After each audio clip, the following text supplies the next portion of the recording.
Hello dear friends, आप सभी का वेलकम आपके अपने यूट्यूब चैनल तनु क्लासेस आर्ट को में। दोस्तों आज की इस वीडियो में हम लोग करने वाले हैं क्लास 12 पॉलिटिकल साइंस का 5th चैप्टर, जिसका नाम है कांग्रेस प्रणाली। जिसमें हम लोग दोस्तों कांग्रेस प्रणाली यानी कि कांग्रेस की चुनौती के बारे में और उसका फिर कैसे पुनर्स्थापना होती है उसके बारे में पढ़ते हैं। उसी का दोस्तों आज की इस वीडियो में हम लोग important and selected objective question को करेंगे।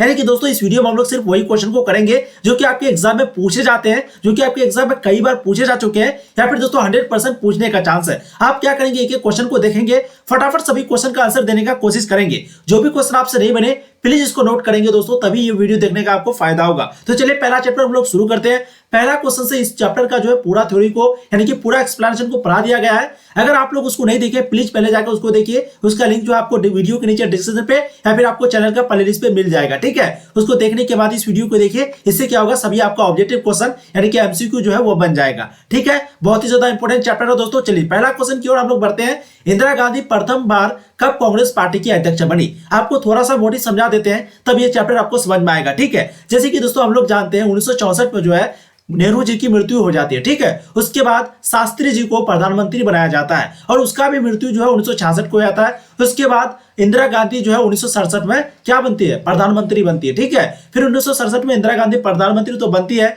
लेकिन उस समय जो है कांग्रेस की हालत बहुत बुरी हो जाती है। ऐसे आप समझ सकते हैं कि कांग्रेस जो है वो सिर्फ लोकसभा में ही चुनाव जीते रहते हैं, गठबंधन की सरकार होती है, लेकिन वो कांग्रेस जो है इसमें यानी कि आपको बता दें राज्यसभा में जो है वो लगभग हार जाते हैं। तो दोस्तों क्या होता है, अगर क्या होता है कि फिर से दोबारा 1971 में इंदिरा गांधी फिर से जीत जाती है, क्या होता है हम लोग इस चैप्टर में पढ़ते हैं, ठीक है। चलिए पहला क्वेश्चन आपके इसमें है कि इंदिरा गांधी प्रथम बार कब कांग्रेस पार्टी की अध्यक्ष बनी थी? बिल्कुल यहाँ पर इसका जो राइट आंसर है वो आपका हो जाएगा 1959 में, ठीक है। तो पहली बार जो इंदिरा गांधी कब बनी थी, 1959 में प्रथम बार कांग्रेस पार्टी की अध्यक्ष बनी थी। देखिए इस क्वेश्चन को नंबर 2, गरीबी हटाओ का नारा किसने दिया था? बहुत ही फेमस क्वेश्चन है, कई बार पूछे जा चुके हैं। बिल्कुल इसका राइट आंसर आपका हो जाएगा इंदिरा गांधी ने, ठीक है। इसी के बल पर जो है वो 1971 का चुनाव जीती थी। कौन से बल पर? इंदिरा गांधी बोली थी गरीबी हटाओ, यही नारे पर, ठीक है। तो 2 का जो राइट आंसर है बिल्कुल आपका ऑप्शन ए हो जाएगा। देखते हैं इस क्वेश्चन को नंबर 3, प्रथम अंतरिक्ष यान आर्यभट्ट किस भारतीय प्रधानमंत्री के शासनकाल में प्रक्षेपित किया गया था? यानी कि प्रथम जो अंतरिक्ष यान है आर्यभट्ट के द्वारा जो लॉन्च किया गया था। क्वेश्चन कभी कभी आपको इस तरह पूछ देगा कि प्रथम अंतरिक्ष यान आर्यभट्ट जो है यानी कि प्रथम अंतरिक्ष यान किसने किया था? तो आर्यभट्ट ने, ठीक है। तो उस समय जो है किसका शासनकाल था, कौन प्रधानमंत्री थे? इंदिरा गांधी, राजीव गांधी, वीपी सिंह या फिर बीपी नरसिम्हा राव? बहुत ही इंपॉर्टेंट क्वेश्चन है। बिल्कुल यहाँ पर इसका राइट आंसर हो जाएगा वो है इंदिरा गांधी। जी हाँ, राइट आंसर क्या हो जाएगा, ऑप्शन ए।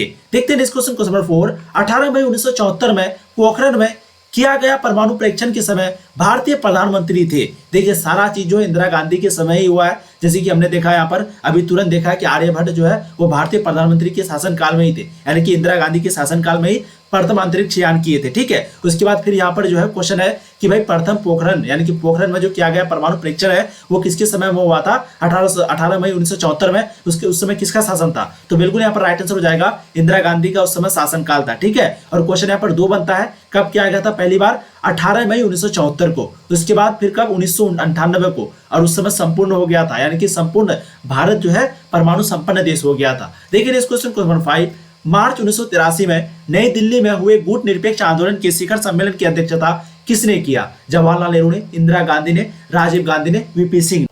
चलिए मेरे साथ साथ आप लोग फटाफट आंसर देंगे। देखिए आंसर देंगे इस तरह आपको समझना है कि आप एग्जाम हॉल में बैठे हुए हैं और आपके सामने क्वेश्चन रखा गया है और आप कमेंट सेक्शन में गोला भर रहे हैं। इस तरीके से आपको सोचना है, ठीक है। फटाफट आंसर देंगे। क्वेश्चन 5 है ये, लेकिन यहाँ पर मार्च है, क्वेश्चन नंबर 5 है, ठीक है। तो मार्च 1983 में नई दिल्ली में हुए गुट निरपेक्ष आंदोलन के शिखर सम्मेलन की अध्यक्षता किसने किया था? यहाँ पर जो इसका राइट आंसर होगा बिल्कुल आपका हो जाएगा वो है इंदिरा गांधी ने, यानी कि 5 का राइट आंसर हो जाएगा आपका ऑप्शन भी इंदिरा गांधी, ठीक है। इंदिरा गांधी के बारे में हम लोग इस चैप्टर में बेसिकली पढ़ते हैं, इसलिए ज्यादा इंदिरा गांधी आती है और बहुत इंपॉर्टेंट है, क्वेश्चन भी पूछा जाता है। देखिए इस क्वेश्चन नंबर 6, जस्टिस पार्टी किस राज्य से संबंधित था? यानी कि जस्टिस पार्टी जो है किस राज्य से संबंध पार्टी थी? गुजरात से, उड़ीसा से, बिहार से, मद्रास से? तो ये पार्टी कहां की थी? बिल्कुल इसका राइट आंसर आपको हो जाएगा मद्रास, ऑप्शन डी आपका राइट आंसर हो जाएगा, ठीक है। देखिए इस क्वेश्चन नंबर 7, 1967 में हुए बिहार विधानसभा चुनाव के बाद बिहार में किस प्रकार की सरकार बनी थी? संयुक्त विधायक दल की सरकार, कांग्रेस की सरकार, वामपंथी सरकार या फिर उपरोक्त में से किसी भी सरकार नहीं? तो 7 को जो यहाँ पर राइट आंसर होगा बिल्कुल हो जाएगा वह संयुक्त विधायक दल की सरकार, ठीक है। राइट आंसर आपका ऑप्शन ए हो जाएगा। चलिए देखते हैं इस क्वेश्चन नंबर 8, गैर कांग्रेसवाद यानी कि नॉन कांग्रेसियन का नॉन कांग्रेसिज्म, ठीक है, का जो नारा है वो किसने दिया था? लालू यादव ने, जयप्रकाश नारायण ने, राम मनोहर लोहिया ने, या फिर चौधरी चरण सिंह ने? तो 8 का जो हम लोग पढ़े थे, बिल्कुल यहाँ पर इसका राइट आंसर हो जाएगा राम मनोहर लोहिया ने, ठीक है। तो गैर कांग्रेसवाद का जो नारा है, ये भी क्वेश्चन देखिए पूछा हुआ क्वेश्चन है, वो किसने दिया था? राम मनोहर लोहिया ने दिया था। ऑप्शन सी आपका राइट आंसर होगा। देखिए इस क्वेश्चन को समझाएं। 1967 के आम चुनाव के बाद बिहार में किस पार्टी के नेतृत्व में सरकार बनी? कांग्रेस पार्टी के नेतृत्व में, लोकदल पार्टी के, या फिर भारतीय क्रांति, या फिर वामपंथी दल के?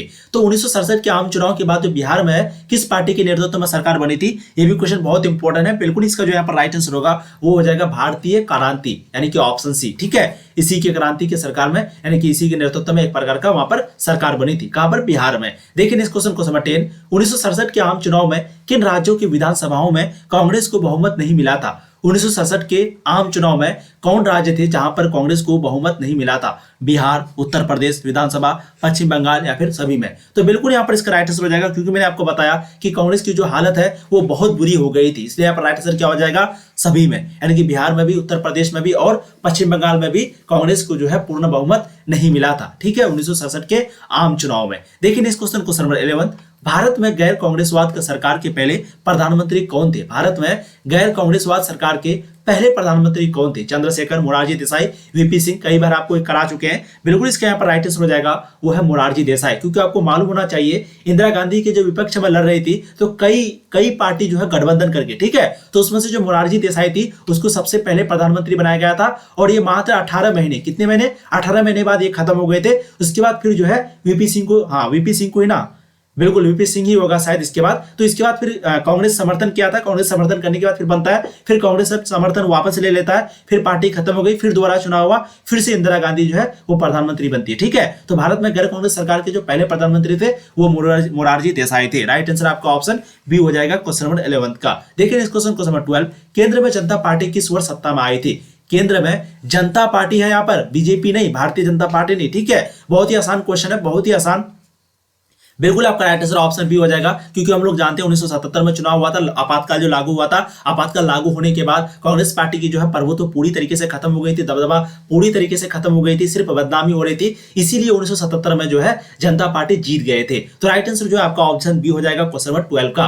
केंद्र में जनता पार्टी किस वर्ष सत्ता में आई थी? 1977 में, ठीक है। देखिए इस क्वेश्चन को नंबर 13, दल बदल डिफेक्शन क्या है? ये क्वेश्चन मैंने पूछा था, मतलब कि वहां पर बोले भी थी कि दल बदल के बारे में अक्सर पूछा जाता है, कभी कभी आपको लघु में भी पूछ देगा, ठीक है। दल बदल का मतलब सिंपली क्या हो गया, यानी कि कोई पार्टी जीता, जीतने के बाद वहां पर जो एमएलए एमपी था वो उस दल को छोड़ के किसी दूसरे में चला गया, इसी को दल बदल बोलता है। और इसी को लेकर के एक मुहावरा भी जो है बहुत ज्यादा फेमस हुआ था, जुमला क्या हुआ था? आया राम गया राम, ठीक है, आया राम है गया राम, और उसके आया राम गया राम यही जुमला था। तो यहाँ पर क्वेश्चन पूछ रहा है दल बदल क्या है? चुनाव में विजयी होने के बाद एक दल को छोड़कर अन्य दल में जाना, चुनाव पूर्व दूसरे दल में शामिल हो जाना, या सरकार में अनेक दलों का शामिल होना। तो 13 का जो यहाँ पर राइट आंसर है बिल्कुल हो जाएगा। मैंने आपको शुरू में ही बताया कि चुनाव जीतने के बाद, होने के बाद एक दल को छोड़कर अन्य दलों में सम्मिलित हो जाना, यही है आपका दल बदल। इंग्लिश में बोलते हैं डिफेक्शन। क्या बोलते हैं? डिफेक्शन। देखते हैं इस क्वेश्चन को नंबर 14, आमतौर पर भारतीय राजनीति में दल बदल परंपरा की शुरुआत कब से माना जाता है? भारतीय राजनीति में जो दल बदल की शुरुआत है वो कब से माना जाता है भारत में? बहुत ही आसान क्वेश्चन है,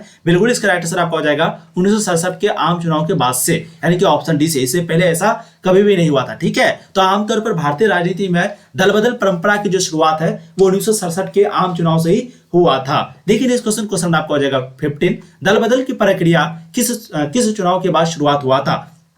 देखिए यहाँ आपको एक चीज बता देते हैं 1967 से क्यों हुआ था, क्योंकि मोरारजी देसाई जो है वो भी कांग्रेस पार्टी में थे, और इंदिरा गांधी, मोरारजी देसाई जो है वो बनना चाहते थे प्रधानमंत्री, लेकिन उसको नहीं बनाता है और इंदिरा गांधी बन जाती है। बस इसी के कारण जो है वहीं से हो जाता है शुरुआत, और उसके बाद कांग्रेस ओ, कांग्रेस आर, कांग्रेस भी दो पार्टी में बढ़ जाती है, कांग्रेस आर ओ, फिर बाद में इंदिरा गांधी जो है उसको कांग्रेस आर मिलती है, तो वो मिलने के बाद वो जीत जाती है बहुत बहुमत वोट से, इसलिए वो कहते हैं कि यही असली कांग्रेस है, वगैरह वगैरह बहुत सारी चीजें होती है। इसलिए आप लोग चैप्टर का थ्योरी नहीं पढ़े तो जाके जरूर पढ़ लीजिएगा, ठीक है, बहुत मजेदार चैप्टर है। देखिए इस क्वेश्चन, दल बदल की प्रक्रिया किस चुनाव के बाद शुरू हुआ था? तो फिर से देखिए आपको गिनना है, पहला जो चुनाव था वो कब था? 1952। इसी तरीके से आपको याद रखना, पहला चुनाव 1952, इसके जस्ट 5 साल के बाद यानी कि 1997 में दूसरा चुनाव, फिर जस्ट 5 साल के बाद यानी कि 62 में तीसरा चुनाव, फिर जस्ट 5 साल के बाद यानी कि 67 में चौथा चुनाव, ठीक है। पांचवा चुनाव कब होना चाहिए? पांचवा चुनाव होना चाहिए 72 में, लेकिन क्योंकि इंदिरा गांधी जो है वो लोकसभा भंग कर दी थी और 71 में ही चुनाव हो गया था। तो यहाँ पर क्वेश्चन क्या पूछ रहा था, दल बदल की जो प्रक्रिया है वो किस चुनाव के बाद शुरू हुआ था? किस चुनाव के बाद?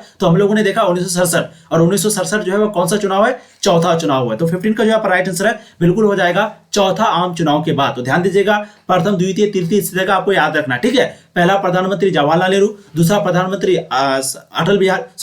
शास्त्री जी, ठीक है, यानी कि आपको सिंपल सा नाम याद रखना शास्त्री, तीसरा इंदिरा गांधी, चौथा मोरारजी देसाई, इस तरीके से आपको याद रखना, ठीक है। भारत में दल बदल विरोध से संबंधित कानून कब बना था? 1967, 85, 90, 92 में। 16 का जो है राइट आंसर होगा बिल्कुल हो जाएगा, वो है 1985, ठीक है। तो भारत में दल बदल विरोध से संबंधित जो कानून है वो 1985 में बना था। राइट आंसर आपका ऑप्शन बी हो जाएगा क्वेश्चन नंबर 16 का। देखिए इस क्वेश्चन नंबर 17, दल बदल विरोधी कानून यानी कि एंटी डिफेक्शन लॉ किस संविधान संशोधन के द्वारा लाया गया था? 52वां संविधान संशोधन अधिनियम, या फिर 56वां संविधान संशोधन अधिनियम, या फिर 58वां संविधान संशोधन अधिनियम, या फिर उपरोक्त में से कोई नहीं। तो इसका जो है राइट आंसर होगा बिल्कुल हो जाएगा, वो है 52वां संविधान संशोधन अधिनियम। इसी के द्वारा जो है दल बदल विरोधी कानून यानी कि एंटी डिफेक्शन लॉ लाया गया था, यानी कि संशोधन किया गया था, इसी के द्वारा लाया गया था। कौन सा? 52वां संविधान संशोधन अधिनियम के द्वारा। देखिए इस क्वेश्चन को 18, भारतीय संविधान के किस अनुसूची में दल बदल विरोधी कानून को रखा गया है? 9वीं सूची में, 10वीं में, 11वीं में, या फिर 8वीं में? यहाँ पर जो इसका राइट आंसर होगा बिल्कुल हो जाएगा, वो है 10वीं अनुसूची में, ठीक है। तो भारतीय संविधान के 10वीं अनुसूची में दल बदल विरोधी कानून को रखा गया है। देखिए इस क्वेश्चन को 19, कांग्रेस सिंडिकेट क्या है? कांग्रेस और एक सिंडिकेट, हम लोगों ने देखा था इंदिरा गांधी वर्सेस सिंडिकेट के बीच चल रहा था। सिंडिकेट क्या है? एक समूह है, कांग्रेस का एक समूह है। यहाँ पर बड़े बड़े नेता थे और इसी का दबदबा जो है कांग्रेस पार्टी पर चलता था, ठीक है। तो क्वेश्चन पूछ रहा है कांग्रेस सिंडिकेट क्या है? कांग्रेस मंत्रियों का समूह, या फिर कांग्रेस के अंदर ताकतवर या प्रभावशाली नेताओं का समूह, या फिर कांग्रेस के अंदर विरोधी गुटों का समूह? तो बिल्कुल यहाँ पर 19 का जो राइट आंसर है वो हो जाएगा ऑप्शन भी। मैंने अभी आपको कहा कि बड़े बड़े नेता यानी कि अंदर ताकतवर एवं प्रभावशाली नेताओं का एक समूह था। सिंडिकेट क्या था? सिंडिकेट। इसको कांग्रेस सिंडिकेट या फिर सिर्फ सिंडिकेट भी बोला जाता है। देखिए इस क्वेश्चन को 20, कांग्रेस पार्टी कब दो खेमों में बटी? ये भी क्वेश्चन बहुत इंपॉर्टेंट है क्योंकि आपको करवाया गया था। कब बटी थी आपको पता होगा। बिल्कुल 20 का जो राइट आंसर है वो राष्ट्रपति के चुनाव में। राष्ट्रपति का चुनाव कब हुआ था? 1969 में। जाकिर खान जो थे, यानी कि जो राष्ट्रपति थे, उसकी मृत्यु होने के बाद फिर 1969 में कांग्रेस पार्टी जो है दो खेमों में बढ़ जाती है। एक का नाम रहता है कांग्रेस ओ, एक का नाम रहता है कांग्रेस ओ, ये इसको कौन संभालता है? सिंडिकेट संभालता है। और एक रहता है कांग्रेस आर, उसको कौन संभालता है? इंदिरा गांधी संभालता है, ठीक है। तो कांग्रेस पार्टी कब दो खेमों में बटी थी? 1969 में। देखिए इस क्वेश्चन आपका 21, इंदिरा गांधी किस आम चुनाव में गरीबी हटाओ का नारा दिया था? बहुत ही आसान क्वेश्चन है, इसके बाद ही इसको जीत मिलती है। तो बताइए तो किसमें होगा? बिल्कुल 21 का जो राइट आंसर है वो हो जाएगा 1971 के आम चुनाव में। यहीं पे जो है इसी के कारण इसको बहुत ऐसी जीत मिली थी कि आज से पहले कभी भी कांग्रेस पार्टी को इतना बहुमत नहीं मिला था, ठीक है। तो इंदिरा गांधी को किस आम चुनाव में गरीबी हटाओ का नारा दिया था? किस आम चुनाव में? बिल्कुल हो जाएगा वो 1971 के आम चुनाव में। राइट आंसर आपका ऑप्शन बी हो जाएगा। चलिए देखते हैं नेक्स्ट क्वेश्चन। वहां जो है जाकिर हुसैन होगा, जाकिर खान नहीं, सॉरी, यानी कि उसकी मृत्यु के बाद ही जो है कांग्रेस यानी कि राष्ट्रपति पद का चुनाव हुआ था, ठीक है, 1969 में। और इसी के बाद जो है कांग्रेस पार्टी दो खेमों में बढ़ जाती है, कांग्रेस और कांग्रेस आर। कौन था वो? जाकिर हुसैन राष्ट्रपति थे, ठीक है। यहाँ पर नेक्स्ट क्वेश्चन के बारे में क्या बताया कि इंदिरा गांधी किस आम चुनाव में गरीबी हटाओ का नारा दिया था? ऑब्वियसली राइट आंसर 1971 का हो जाएगा, क्योंकि यहीं पे जो है यहीं पे उसको बहुमत मिली थी। उसके बाद फिर 1977 में वो हार जाती है, फिर 1980 में दोबारा प्रधानमंत्री बन जाती है। अब देखिए नेक्स्ट क्वेश्चन 22, इंदिरा हटाओ किसका नारा था? इंदिरा हटाओ, ठीक है, किसका था? विपक्षी गठबंधन, भारत के नागरिकों का, कामराज का, लाल बहादुर शास्त्री का। तो लाल बहादुर शास्त्री जी का तो मृत्यु हो गया था। अब इंदिरा हटाओ, कामराज तो था नहीं, भारत तो था नहीं, तो कौन हो जाएगा? बिल्कुल राइट आंसर आपका ऑप्शन ए हो जाएगा क्वेश्चन नंबर 22 का। इसी तरीके से आपको याद रखना, तभी आप आराम से आंसर दे सकेंगे, ठीक है। तो इंदिरा हटाओ किसका नारा था? विपक्षी गठबंधन का। देखिए इस क्वेश्चन नंबर 23, राम मनोहर लोहिया का निधन कब हुआ था? देखिए उसका पैदाइश हो गया, उसका निधन हो गया, इस तरह का क्वेश्चन अक्सर पूछा जाता है। मैंने आपको सारा कराया भी रखा है, ठीक है। बिल्कुल इसका राइट आंसर आपका हो जाएगा 1967 में। तो राम मनोहर लोहिया का जो निधन है वो कब हुआ था? 1967 में। राइट आंसर आपका ऑप्शन बी हो जाएगा क्वेश्चन नंबर 23 का। देखिए इस क्वेश्चन नंबर 24, निम्नलिखित में से कौन नेता कांग्रेस के विभाजन के समय उस पार्टी के अध्यक्ष थे? यानी कि जब कांग्रेस का विभाजन हो रहा था तो उस समय कौन सा नेता था जो कि पार्टी के अध्यक्ष थे? के कामराज, मोरारजी देसाई, या फिर एस निजलिंगप्पा? बहुत ही इंपॉर्टेंट क्वेश्चन है। बिल्कुल इसका राइट आंसर आपका हो जाएगा एस निजलिंगप्पा, यानी कि ऑप्शन सी राइट आंसर आपका हो जाएगा, ठीक है। ये जो है कांग्रेस के विभाजन के समय उस पार्टी का क्या थे? अध्यक्ष थे, ठीक है। देखिए इस क्वेश्चन नंबर 25, साझी त्रासदी का सूत्र किसने दिया था? इंदिरा गांधी ने गौरी हार्डिन ने या फिर महात्मा गांधी ने या फिर राहुल गांधी ने? तो साजिश त्रासदी का जो सूत्र है वो किसने दिया था? बिल्कुल इसका आपका राइट आंसर हो जाएगा यहाँ पर, वो है गौरी हार्डिन, यानी कि ऑप्शन भी आपका राइट आंसर हो जाएगा। देखिए इस क्वेश्चन नंबर 26, जवाहरलाल नेहरू की मृत्यु 1964 में हुई थी, हम लोग को मालूम है। तो इसकी मृत्यु के समय भारतीय राष्ट्रीय कांग्रेस के अध्यक्ष कौन थे? के कामराज थे, नीलम संजीव रेड्डी थे, या फिर जगजीवन राम थे, या फिर एस निजलिंगप्पा थे? ठीक है, बहुत ही इंपोर्टेंट क्वेश्चन है और बिल्कुल इसका जो यहाँ पर राइट आंसर हो जाएगा वो है के कामराज, यानी कि ऑप्शन है। ठीक है, तो जवाहरलाल नेहरू की मृत्यु के समय उस समय जो भारतीय राष्ट्रीय कांग्रेस के जो अध्यक्ष थे उसका नाम था के कामराज। देखिए इस क्वेश्चन नंबर 27, 1965 में हुए भारत पाकिस्तान युद्ध के समय भारत के प्रधानमंत्री कौन थे? तो हम लोग जानते हैं 1964 में जो है जवाहरलाल नेहरू की मृत्यु हो जाती है। उसके बाद किसको बनाया जाता है? लाल बहादुर शास्त्री को। और इसकी मृत्यु कब होती है? 1966 में। लेकिन उससे पहले यानी कि 65 में ही लड़ाई हो चुका होता है पाकिस्तान के साथ। तो उस समय कौन था? बिल्कुल राइट आंसर आपका ऑप्शन बी हो जाएगा, लाल बहादुर शास्त्री। और 1966 में इसकी भी मृत्यु हो जाती है। तो ध्यान रखिएगा आप लोग, 1965 में हुए भारत पाकिस्तान युद्ध के समय भारत के जो प्रधानमंत्री है वो लाल बहादुर शास्त्री थे। ठीक है, राइट आंसर आपका ऑप्शन बी हो जाएगा। देखिए इस क्वेश्चन नंबर 28, भारत में प्रथम कम्युनिस्ट मुख्यमंत्री कौन थे? बहुत ही इंपोर्टेंट क्वेश्चन है, बहुत ही ज्यादा। बिल्कुल 28 का जो राइट आंसर होगा वो हो जाएगा EMS नंबूद्रीपाद, यानी कि ऑप्शन डी आपका राइट आंसर हो जाएगा। बहुत इंपोर्टेंट है, फटाफट आप लोग आंसर को कमेंट करते हुए चलिए। जो भी बच्चे वीडियो को लाइक नहीं किए प्लीज वीडियो को अभी भी लाइक कीजिए। ठीक है, चलिए जवाहरलाल नेहरू का निधन किस वर्ष हुआ था? तो बहुत ही आसान क्वेश्चन है, कई बार हम लोग कर चुके हैं। बिल्कुल राइट आंसर आपका 1964 ईस्वी में हो जाएगा। देखिए इस क्वेश्चन को समझ आती, भारत की पहली महिला राष्ट्रपति कौन थी? भारत की पहली महिला राष्ट्रपति कौन थी?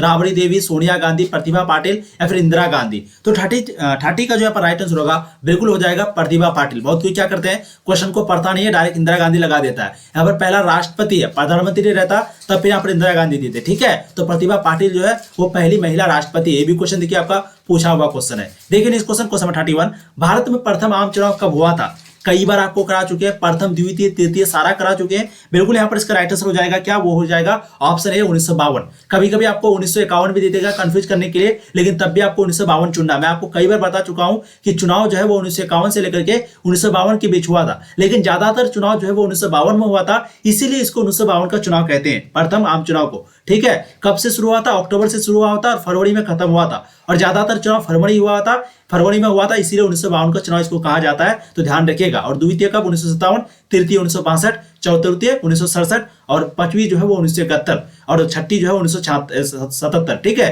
तो ध्यान रखिएगा। देखिए इस क्वेश्चन 32, निम्न में से कौन सा एक देश नहीं है? म्यांमार, भारत, हांगकांग, चीन? ये भी क्वेश्चन देखिए आपका हाल ही में पूछा हुआ क्वेश्चन है। बिल्कुल इसके यहाँ पर जो राइट आंसर है वो हो जाएगा हांगकांग, यानी कि ऑप्शन सी, ये जो है एक देश नहीं है। देखिए इस क्वेश्चन नंबर 33, अखिल भारतीय किसान कांग्रेस की स्थापना किसने की थी? ये भी क्वेश्चन देखिए हाल ही में आपका पूछा हुआ क्वेश्चन है। अखिल भारतीय किसान कांग्रेस की स्थापना जो है किसने की थी? जवाहरलाल नेहरू ने, राजेंद्र प्रसाद ने, सरदार पटेल ने या फिर चौधरी चरण सिंह ने? तो यहाँ पर जो इसका राइट आंसर होगा बिल्कुल हो जाएगा वो है जवाहरलाल नेहरू ने। इसी ने जो है अखिल भारतीय किसान कांग्रेस की स्थापना किए थे। ठीक है, देखिए इस क्वेश्चन 34, किस पंचवर्षीय योजना में गरीबी हटाओ कार्यक्रम को विशेष ध्यान दिया गया था, विशेष स्थान दिया गया था? बहुत ही आसान क्वेश्चन है, ये भी क्वेश्चन आपको करा चुके हैं और आपको पूछा हुआ क्वेश्चन है 2021 में अनुअल एग्जाम में, यहाँ पर देख सकते हैं आप। ठीक है, चलिए बिल्कुल इसका राइट आंसर आपको हो जाएगा 1974 से 79। यहीं पे जो है गरीबी हटाओ कार्यक्रम का संशोधन हुआ था। यहीं पे इंदिरा गांधी जो है क्या की थी, यहीं पे तो गरीबी हटाओ का यूज किया था, जिसके कारण वो जीती थी। तो किस पंचवर्षीय योजना में गरीबी हटाओ कार्यक्रम को विशेष स्थान दिया गया था इस प्रोग्राम को? बिल्कुल इसका राइट आंसर हो जाएगा 5वीं पंचवर्षीय योजना 1974 से लेकर के 1979 के बीच। तो ऑप्शन सी आपका राइट आंसर हो जाएगा। प्रथम पंचवर्षीय योजना में क्या हुआ था? यहाँ पर दोस्तों बेसिकली हुआ था कृषि पर ध्यान दिया गया था और दूसरी में क्या गया था? औद्योगिक पर। ठीक है, ध्यान रखिएगा आप लोग। 34 का जो राइट आंसर है यहाँ पर ऑप्शन सी हो जाएगा। देखिए नेक्स्ट क्वेश्चन को समझ 35, कैबिनेट के मेहराब की आधारशिला किसे कहा गया है? कैबिनेट के मेहराब की आधारशिला किसे कहा गया है? राष्ट्रपति को, प्रधानमंत्री को, या फिर राष्ट्रपति और प्रधानमंत्री दोनों को, या फिर राज्यपाल को? तो यहाँ पर जो इसका राइट आंसर होगा बिल्कुल हो जाएगा वो है प्रधानमंत्री, यानी कि ऑप्शन बी। इसी को जो है कैबिनेट के मेहराब की आधारशिला कहा गया है। ठीक है, देखते हैं नेक्स्ट क्वेश्चन को आपका 36 बहुत ही इंपोर्टेंट है। एक कार्यकाल में किस प्रधानमंत्री की कार्य अवधि सबसे कम रही है? सबसे कम। बहुत कोई जल्दी जल्दी में मोरारजी देसाई लगा देते हैं, इसका जो है 18 महीना रहा था, तो आपको गलती नहीं करना। ठीक है, 36 का जो यहाँ पर राइट आंसर है बिल्कुल हो जाएगा वो है ए बी वाजपेयी, यानी कि ऑप्शन ए आपका राइट आंसर हो जाएगा। इसका जो कार्यकाल था प्रधानमंत्री पद के तौर पर, प्रधानमंत्री के तौर पर, वो बहुत कम था। राइट आंसर आपका ऑप्शन ए हो जाएगा। देखिए next question, question number 37, Congress ने किस प्रकार का समाजवाद अपनाया था? ये भी क्वेश्चन देखिए 2016 का अनुअल एग्जाम में पूछा हुआ है, क्योंकि इंदिरा गांधी जो है वो समाजवाद को अपनाई थी। ठीक है, मार्क्सवाद या फिर ब्रिटेन का लोकतांत्रिक या फिर गांधी का या फिर लेनिन का साम्यवाद। ठीक है, तो यहाँ पर जो 37 का राइट आंसर होगा बिल्कुल हो जाएगा गांधी का सर्वोदय। तो कांग्रेस ने गांधी का सर्वोदय प्रकार का समाजवाद अपनाया था। कांग्रेस में कौन? इंदिरा गांधी ने। देखिए इस क्वेश्चन नंबर 38, भारतीय राष्ट्रीय कांग्रेस की स्थापना कब हुई थी? भारतीय राष्ट्रीय कांग्रेस की स्थापना कब हुई थी? ये क्वेश्चन मैंने आपको शुरू में भी करवाया। बिल्कुल इसका राइट आंसर आपका 1885 हो जाएगा। और जनता पार्टी के बारे में भी अक्सर पूछा जाता है, भारतीय जनता पार्टी के बारे में, तो आपको आराम से लिख देना है 1980। ठीक है, ध्यान दीजिएगा आप लोग, अप्रैल महीने के 1980 में। तो भारतीय राष्ट्रीय कांग्रेस की स्थापना कब हुई थी? 1885 में। देखिए इस क्वेश्चन नंबर 39, कांग्रेस में विभाजन किस वर्ष हुआ था? कांग्रेस में विभाजन जो है वो किस वर्ष हुआ था? तो हम लोग अभी देखे जब राष्ट्रपति पद का चुनाव हो रहा था। बिल्कुल राइट आंसर आपका ऑप्शन बी हो जाएगा, 1969 में। तो कांग्रेस में विभाजन किस वर्ष हुआ था? बिल्कुल 1969 में हुआ था। दो पार्टी बन गया था, एक कांग्रेस ओ और एक कांग्रेस आर। कांग्रेस आर इंदिरा गांधी का, कांग्रेस ओ जो है वो सिंडिकेट का। तो 39 का जो राइट आंसर है बिल्कुल ऑप्शन बी हो जाएगा। देखिए इस क्वेश्चन नंबर 40, स्वतंत्रता के बाद भारतीय राष्ट्रीय कांग्रेस की प्रथम महिला अध्यक्ष कौन थी? भारतीय राष्ट्रीय कांग्रेस की प्रथम महिला अध्यक्ष कौन थी? बिल्कुल इसका राइट आंसर यहाँ पर आपका हो जाएगा, जी हाँ, बहुत आसान क्वेश्चन, गलत नहीं करना है। राइट आंसर आपका इंदिरा गांधी हो जाएगा, ऑप्शन बी। स्वतंत्रता के बाद भारतीय राष्ट्रीय कांग्रेस की प्रथम महिला अध्यक्ष इंदिरा गांधी थी। कब? 1959 में। तो डेट भी आपको याद रखना है। ठीक है, देखिए next question, question number 41, Indira Gandhi की हत्या किस वर्ष हुई थी? इंदिरा गांधी की हत्या किस वर्ष हुई थी? बहुत ही आसान इंपॉर्टेंट क्वेश्चन है, आपको कराए हुए क्वेश्चन है। ठीक है, 1983, 84, 85, 86, 41 का जो राइट आंसर बिल्कुल आपका हो जाएगा वो है 1984 को, यानी कि ऑप्शन बी। तो इंदिरा गांधी की जो हत्या है वो 1984 ईस्वी को हुई थी। देखिए नेक्स्ट क्वेश्चन, क्वेश्चन नंबर 42, जनता पार्टी के शासनकाल में भारत के प्रधानमंत्री कौन थे? जनता पार्टी के शासनकाल में भारत के प्रधानमंत्री कौन थे? यहाँ पर प्रथम और द्वितीय नहीं बोला है, लेकिन तब भी आपको प्रथम ही लगाना है। बिल्कुल इसका राइट आंसर आपको हो जाएगा मोरारजी देसाई, यानी कि ऑप्शन सी। यही जो है भारत के प्रथम, भारत मतलब जनता पार्टी, यहाँ पर भारतीय जनता नहीं है। ठीक है, जनता पार्टी के शासनकाल में जो पहला प्रधानमंत्री था वो मोरारजी देसाई था, 18 महीने तक रहा था। ठीक है, देखिए नेक्स्ट क्वेश्चन, क्वेश्चन नंबर 43, चलिए लास्ट क्वेश्चन आपका, 1995 में किस शहर में एफ्रो एशियाई सम्मेलन हुआ था? 1995 में किस शहर में एफ्रो एशियाई सम्मेलन हुआ था? जकार्ता में, बार्डुंग में, सिंगापुर में या फिर हांगकांग में? यहाँ पर जो इसका राइट आंसर होगा बिल्कुल हो जाएगा वो है बार्डुंग में, यानी कि ऑप्शन बी। तो इसीलिए इसको बार्डुंग सम्मेलन भी बोला जाता है। ठीक है, चलिए बहुत ही आसान क्वेश्चन था। क्वेश्चन यहाँ पर दो बनेगा, कब हुआ था? और तो 1995 में हुआ था। तो दोस्तों हम लोगों ने टोटल इस चैप्टर का 43 क्वेश्चन किया। इसका पहले थोड़ी पढ़ा दिया गया है, एक्सप्लेनेशन पढ़ा दिया गया है। अगर आप लोग अभी तक नहीं देखें तो प्लीज आइए वीडियो के नीचे डिस्क्रिप्शन में देख लीजिए। और इससे पहले अगर आपका एक भी चैप्टर छूटा हुआ, चाहे पहला बुक या फिर दूसरा बुक में, तो दोनों को आप लोग कंप्लीट कर लीजिएगा। और आपका और 4 चैप्टर बच गया इस चैप्टर में, उधर 3, टोटल 7 चैप्टर बच गया, उसको भी हम लोग जल्दी जल्दी कंप्लीट कर लेंगे। ठीक है, चलिए फिर मिलेंगे नए वीडियो में। आप लोग ऐसे ही पढ़ाई करते रहिए। All the very best. और वीडियो को प्लीज लाइक कर देंगे, एक बार जम करके शेयर कर देंगे अपने दोस्तों को, आपके दोस्त लोग को जरूर शेयर करेंगे और एक प्यारा सा कमेंट जरूर करेंगे। और चैनल पे पहली बार आए हैं सब्सक्राइब जरूर करेंगे। ठीक है, थैंक यू।